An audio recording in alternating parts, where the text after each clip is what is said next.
अभी मैं फिलहाल कहूँ कि भारत के हाथों में वीटो की कमान आ चुकी है, तो आपको लगेगा कि मैं क्या मजाक कर रहा हूँ। मैं आप लोगों से ये मजाक नहीं कर रहा हूँ, बल्कि अब सचमुच यूनाइटेड नेशन के पावरफुल मंच पर भारत दुनिया के सामने वीटो पावर की कमान पकड़ने के लिए तैयार है।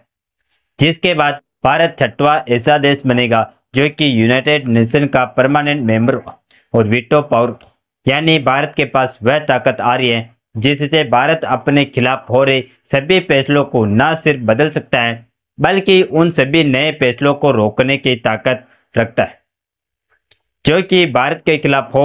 और फिलहाल में सबसे कमाल की बात तो यह देखने को मिली है कि चीन भारत के हाथों वीटो की कमान थमा चुका।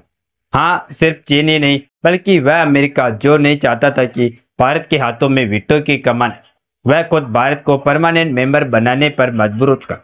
यह नहीं बल्कि इसी यूनाइटेड नेशन के मंच से जब हाल ही में भारत की वीटो पावर देने की चर्चा तेज हुई तो भारत के विदेश मंत्री एस जयशंकर जी ने तुर्की के पिछवाड़े पर ऐसी लात मारी कि तुर्की मुंह के बल गिर चुका है।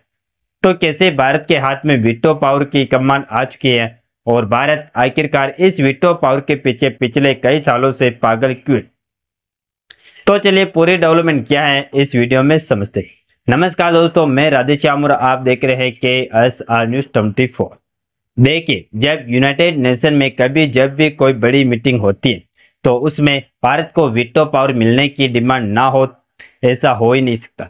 और इस बार की जब मीटिंग हाल ही के दिनों में अमेरिका के न्यूयॉर्क के शहर में कंडक्ट हो रही है तो उसमें भी दुनिया के कोने कोने के सभी देशों के बड़े बड़े नेता मौजूद किए।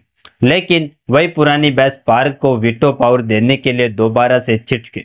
लेकिन इस बार 146 देशों द्वारा भारत को समर्थन मिलना माहौल ही कुछ इस तरीके से बन चुका है कि अब भारत के हाथों में वीटो की कमान आने से कोई रोक ही नहीं सकता। लेकिन सबसे पहले आप ये समझिए कि यूनाइटेड नेशन में आखिरकार वीटो पावर है क्या जिसके लिए भारत पगलाया हुआ है। तो देखिए, संयुक्त राष्ट्र यानी यूएन के अंदर सबसे ताकतवर संस्था यूएन सुरक्षा परिषद यानी कि यूएन सिक्योरिटी काउंसिल यूएनसी, इस परिषद में कुल 15 देश सदस्य जिसमें 5 परमानेंट मेंबर्स जिन्हें P5 कहते हैं और 10 नॉन परमानेंट मेंबर जो 2 साल के लिए चुने जाते। अब खास बात यह कि इन 5 स्थायी सदस्य देश यानी कि P5 के पास ही वीटो पावर। ये देश है अमेरिका, रूस, चीन, ब्रिटेन और फ्रांस। अगर इनमें से कोई भी देश किसी प्रस्ताव को ना कह देता है तो यह प्रस्ताव वही खत्म हो जाता है, चाहे बाकी चुकदा देश हाँ क्यों ना बोले। सोचिए, बाकी दुनिया के किसी मुद्दे पर सहमत हो लेकिन एक देश का नाम पूरे प्रस्ताव को गिरा देता। यही है वीटो पावर की असली तक। इसी से तय होता है कि कौन दुनिया की राजनीति का असली खिलाड़ी है और कौन सिर्फ दर्शक। भारत के लिए यह वीटो पावर इतना जरूरी इसीलिए है क्योंकि भारत आज दुनिया की सबसे बड़ी लोकतंत्र, चौथी सबसे बड़ी अर्थव्यवस्था है, सबसे ज्यादा आबादी वाला देश है। लेकिन फिर भी हमारे पास वह ताकत नहीं है जो हमें चीन, अमेरिका या रूस के बराबर खड़ा कर सके। दूसरी बड़ी वजह सुरक्षा है। आज चीन हमेशा पाकिस्तान का पक्ष लेता है और भारत के खिलाफ अंतर्राष्ट्रीय मंचों पर चैलेंज चलता है। अगर भारत के पास वीटो पावर होता है तो चीन की हर साजिश को वही खत्म किया जा सकता है। तीसरी वजह है वैश्विक फैसलों में दखल। भारत ब्रिक्स, G20 और ग्लोबल साउथ का नेतृत्व कराए लेकिन UANC में अंतिम निर्णय की ताकत अभी भी हमारे हाथ में नहीं है। अगर वीटो पावर मिल जाए तो भारत भी अमेरिका, चीन, रूस की बराबरी कर सकेगा और इतिहास भी हमारे साथ अन्याय कर गया। 1945 में जब UN बना तब भारत ब्रिटिश कॉलोनी था, इसीलिए हमें वीटो पावर नहीं मिला। लेकिन आज जब भारत उभरती सुपर पावर तब भी पुरानी व्यवस्था हमें रोक नहीं रही। और सबसे बड़ी बात, अगर भारत को वीटो पावर मिल गया तो दुनिया का पूरा पावर बैलेंस बदल जाएगा। चीन को डर है कि भारत उसकी बराबरी करे। अमेरिका और पश्चिमी देश चाहते हैं कि भारत उनके साथ रहे, लेकिन उन्हें भी डर है कि भारत कहीं ग्लोबल साउथ की अगुवाई करके एक नया ध्रुव ना बना। हालांकि हमें अब यह कहना चाहिए कि उन्हें ऐसा डर था, लेकिन अमेरिका को भले ही डर हो, जबकि चीन अब यह डर नहीं है। बल्कि चीन तो अब भारत के समर्थन में उतर चुका है, जो कि पश्चिमी देशों को भी हैरान कर। असल में देखा जाए तो इस बार संयुक्त राष्ट्र का सम्मेलन भारत के लिए किसी जीत से कम नहीं रहा, क्योंकि इस मंच पर हर तरफ सिर्फ और सिर्फ भारत की ही चर्चा हो रही थी। कोई भारत की तेल खरीदारी पर चिंता जता रहा था तो कोई भारत की बढ़ती ताकत पर वाहवाही लूटा रहा। लेकिन सबसे बड़ा सरप्राइज तब आया जब दुनिया के सामने भारत और चीन एक दूसरे के बेहद करीब दिखे। जी हाँ दोस्तों, वही चीन जो हमेशा भारत के रास्ते रोड अटकाता था, इस बार संयुक्त राष्ट्र में सुधार की मांग पर भारत को खुला समर्थन देने पर मजबूर हो गया।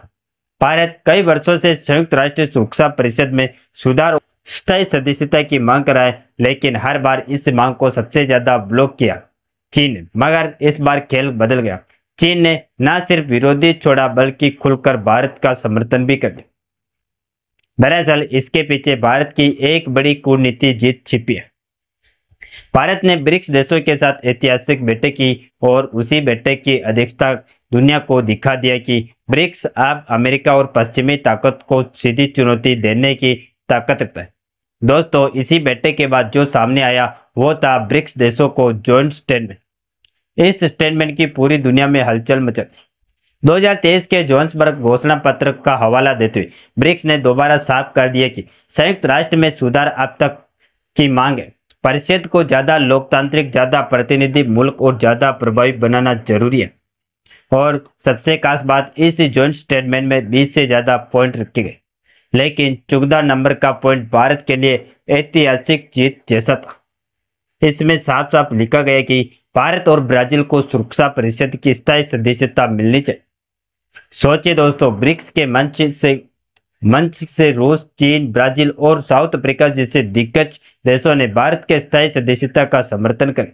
इतिहास गवाह है कि जब जब भारत के लिए यूएनसी की स्थायी सीट का मुद्दा उठा है, चीन हमेशा विरोध में आया। लेकिन इस बार तस्वीर बदली। ऐसा लग रहा है जैसे संयुक्त राष्ट्र सुरक्षा परिषद में भारत का रास्ता खुद ब खुद साफ हो रहा है। भारत की ताकत, भारत की कूटनीति और भारत का दबदबा अब इतना बढ़ चुका है कि चीन भी साथ खड़ा होने पर मजबूर है। भारत की स्थायी सदस्यता और वीटो पावर की संभावना पहले से कई ज्यादा। भारत चाहता है कि हम विश्व स्तर पर अपनी भूमिका और प्रभाव को और ज्यादा बढ़ा सके, जिसमें ब्रिक्स देशों का समर्थन। यह साफ संदेश है कि आने वाले वक्त में संयुक्त राष्ट्र के ढांचे में बड़ा बदलाव हो सकता है और उस बदलाव के केंद्र में खड़ा होगा भारत। बाकी आपको क्या लगता है कि इस बार भारत को वीटो पावर मिल जाएगी या फिर नहीं?